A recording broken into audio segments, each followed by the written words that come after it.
Selamat pagi, Shalom, damai sejahtera Tuhan senantiasa melimpah dalam hidup kita. Bapak Ibu Saudara, pagi hari ini saya akan menyampaikan firman dengan topik hal keadilan.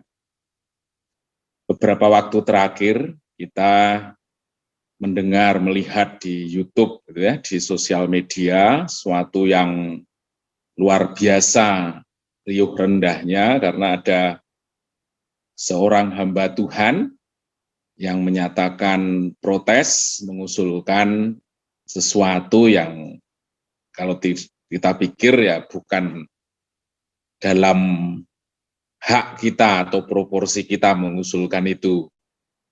Dan dampaknya luar biasa sekali terjadi di tengah-tengah masyarakat.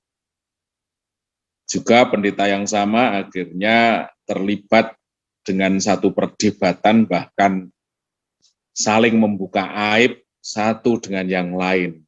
Begitu ya. Nah, dampak apa yang kita rasakan? Tentu kita melihat kondisi yang tidak damai sejahtera. Sekalipun barangkali ketika mereka melakukan hal yang demikian, mereka selalu punya alasan hal-hal yang masuk akal, bahkan merasa itu haknya, atau barangkali ada pikiran bahwa yang dia kerjakan adalah berpihak pada keadilan, gitu ya. Jadi alasannya selalu masuk akal, gitu. Nah, tetapi kalau kita lihat dari caranya yang kita rasakan tidak memberikan damai sejahtera, sebenarnya keadilan semacam apa yang akan diraih dengan cara-cara seperti itu?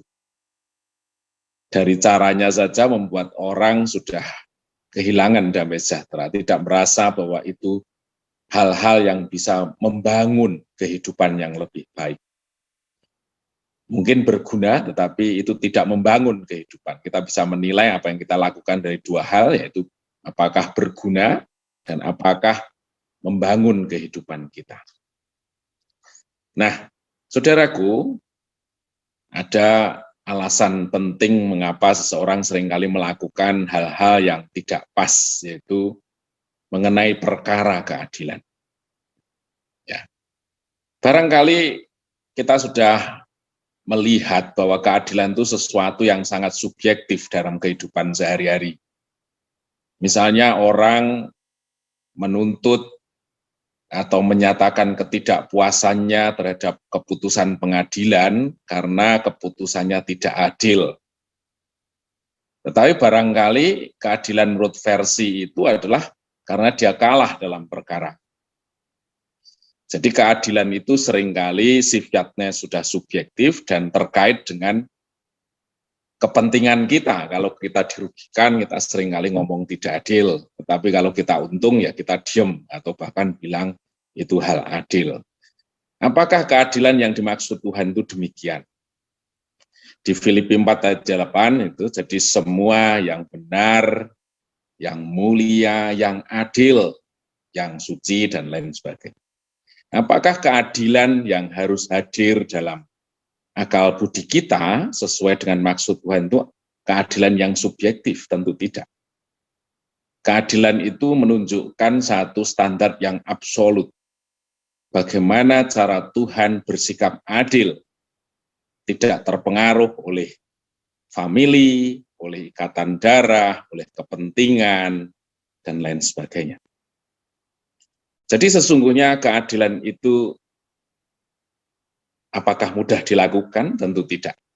Saya banyak belajar bagaimana sulitnya seseorang berlaku adil. Ya, misalnya dalam hal memberi nilai, gitu ya. Saya berusaha menilai itu ya satu demi satu. Jadi kalau soalnya 3, ya 1 itu saya nilai semuanya. Ternyata pada awalnya saya cenderung pelit memberi nilai, tetapi pada akhirnya saya cenderung murah memberi nilai untuk kadar jawaban masing-masing. Akhirnya saya harus mengulang lagi untuk menyetimbangkan sesuai dengan kadar jawabannya. Itu menunjukkan satu contoh yang sulit untuk berbuat adil menurut versinya Tuhan. Atau saya mengajar begitu, untuk bersikap fair terhadap siapapun, termasuk anak saya ketika kuliah, saya nggak pernah mengajar dia, dan ketika tugas akhir, saya membimbing, saya memberikan nilai ternyata paling rendah di antara pengujinya. Dan itu menjadi satu pergunjingan yang luar biasa. Kenapa saya memberi nilai itu? Ya karena saya mengukur nilainya dengan nilai-nilai yang saya berikan sebelumnya. Dan itu ternyata kita harus melatih sedemikian rupa sehingga keadilan itu mutlak, absolut, sesuai dengan maksud Tuhan, dan kita mesti banyak belajar. Nah, bagaimana firman berbicara mengenai keadilan itu? Yang pertama, bagaimana keadilan itu menjadi alasan sikap kita untuk tidak menuntut ketika itu dikaitkan dengan keputusan-keputusan yang dihasilkan oleh manusia atau penguasa atau pemerintah. Di Amsal 29 ayat 26, firman Tuhan berkata tentang keadilan itu begini. Banyak orang mencari muka pada pemerintah, tetapi dari Tuhan orang menerima keadilan. Seringkali kita mendengar gitu ya, dunia ini tidak adil. Pengadilan kita busuk dan lain sebagainya. Tetapi itu merupakan satu hal yang memang firman Tuhan sudah katakan. Kita tidak mungkin mengharapkan keadilan dari dunia ini. Bagaimana pemerintah memutuskan keadilan tentu analisanya lain, misalnya analisa kestabilan. Dia cenderung akan memilih versi keadilan itu ketika orang banyak berpihak pada nilai itu. Jarang sekali keputusan yang diambil itu membela minoritas kalau mayoritasnya mengatakan hal yang bertentangan. Nah, itu faktanya. Dan kita tidak boleh menyandarkan hati kita pada keputusan itu, lebih baik kita hanya menyandarkan kepada Tuhan. Kalau kita berhadapan dengan hal itu, kita sudah memiliki satu referensi, satu pihak, yaitu kita mengandalkan Tuhan.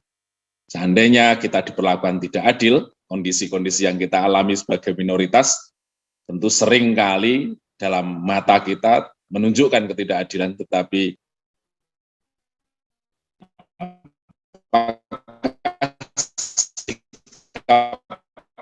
kita akan memprotes,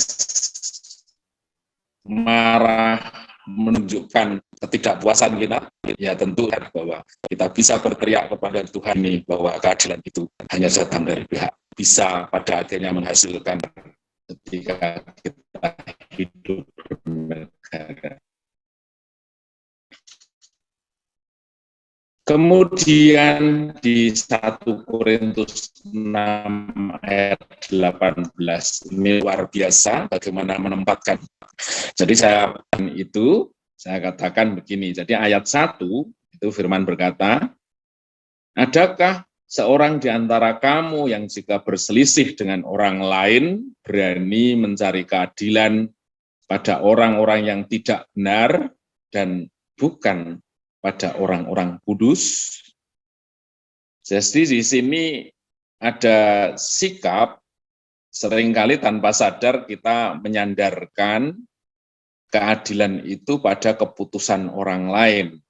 Padahal firman menjelaskan ya bagaimana mereka bisa memutuskan tentang keadilan kalau mereka bukan orang-orang yang mengenal Tuhan.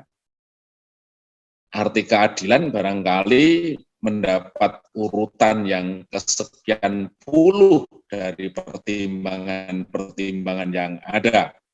Pertimbangan keluarga, pertimbangan kepentingan, pertimbangan ego, dan lain. Sementara dari firman ini ditunjukkan bahwa sikap keadilan itu merujuk pada nilai absolut seperti maksud dan rancangan Tuhan. Jadi di sini dikatakan bahwa sesungguhnya orang-orang percaya seharusnya bisa membuahkan nilai keadilan dalam hidupnya sebagaimana Tuhan maksud.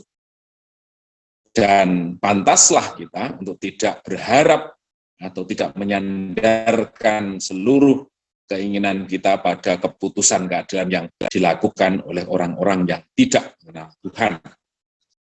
Kemudian ayat 2 dan 3 di sini katakan bahwa perkara-perkara dunia ini sesungguhnya perkara-perkara yang tidak berarti. Jadi artinya merupakan perkara-perkara dalam kehidupan sehari-hari. Pada saat ini kita menuntut keadilan, tetapi ketika kita renungkan lebih jauh, kita lewati waktu permasalahan itu ada, kita bisa merenungkan nilai kebenaran atau tidaknya. Dan kita memiliki satu jangkauan pertimbangan yang jauh lebih luas dibandingkan desakan hati kita, emosi kita, keputusan sesaat yang harus kita ambil. Kemudian ayat 4, 5, dan 6, ini adalah menempatkan posisi orang percaya sebagai seseorang yang memiliki hikmat ilahi. Jadi mengapa orang-orang kudus itu layak kita mintakan untuk memutuskan keadilan? Karena di dalam orang percaya, di dalam kita tersedia hikmat ilahi. Barang siapa yang kekurangan hikmat, hendaklah ia memintakannya kepada Allah. Jadi ada tersedia hikmat Allah sendiri yang mau dibukakan bagi kita apabila kita memintakan kepada Dia. Prakteknya banyak kehidupan yang kita jalani, yang keputusannya itu susah kita ambil. Saya sendiri mengalami banyak perkara, 1, 2, 3, 4, banyak lagi yang sebenarnya benarnya itu gimana sih Tuhan.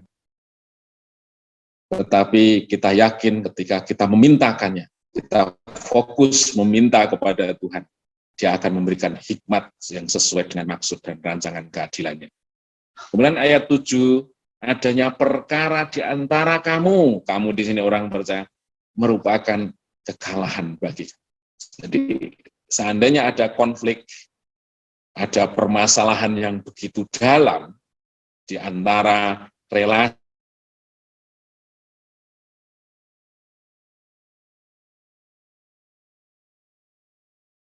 pada saat itu kita sedang meletakkan ego diri kita sedang meletakkan manusia daging kita di depan firman Tuhan. Ya, ketika kita mau meletakkan firman di depan, maka kita tahu arti merendahkan diri, merendahkan hati, bersikap mengutamakan orang lain, hidup di dalam rancangan dan teladan Tuhan. Kemudian ayat yang ke-7, di situ dikatakan, mengapa kamu tidak suka menderita ketidakadilan? Wah, ini dasar yang luar biasa. Jadi kalau ada orang protes mengenai keadilan, sesungguhnya dia sedang tidak melihat bagaimana Tuhan kita bersikap pada saat dia diadili, pada saat dia dituduh dengan tidak mendasar, pada saat dia diperlakukan dengan memalukan, dengan tidak berkeadilan. Ya, mengapa kamu tidak suka dirugikan? Saya pikir dengan closing statement di ayat 7 ini, itu segala persoalan pasti akan selesai seandainya kita berdiri pada teladan Tuhan. Ya. Tidak ada kehidupan yang menjadi masalah yang besar seandainya kita berpihak pada sikapnya Tuhan. Saudaraku, dengan memahami firman ini, ya, 1 Korintus 6 ayat 1-8, sungguhnya tidak ada persoalan antar pribadi yang tidak dapat diselesaikan. Kalau sampai persoalan itu terus ada, artinya kita sedang tidak meletakkan teladan Yesus dalam hidup kita. Tidak ada yang dapat memisahkan kesatuan kita di antara orang-orang yang percaya. Terpujilah nama Tuhan, Tuhan mengikatkan kita dalam satu pengenalan akan Tuhan, darahnya yang menyatukan kita, teladan agung itu yang terus menuntun hidup kita, hingga kita terus dipulihkan serupa dengan Dia. Terpujilah nama Tuhan. Mari kita menyiapkan hati kita berdoa pada pagi hari ini.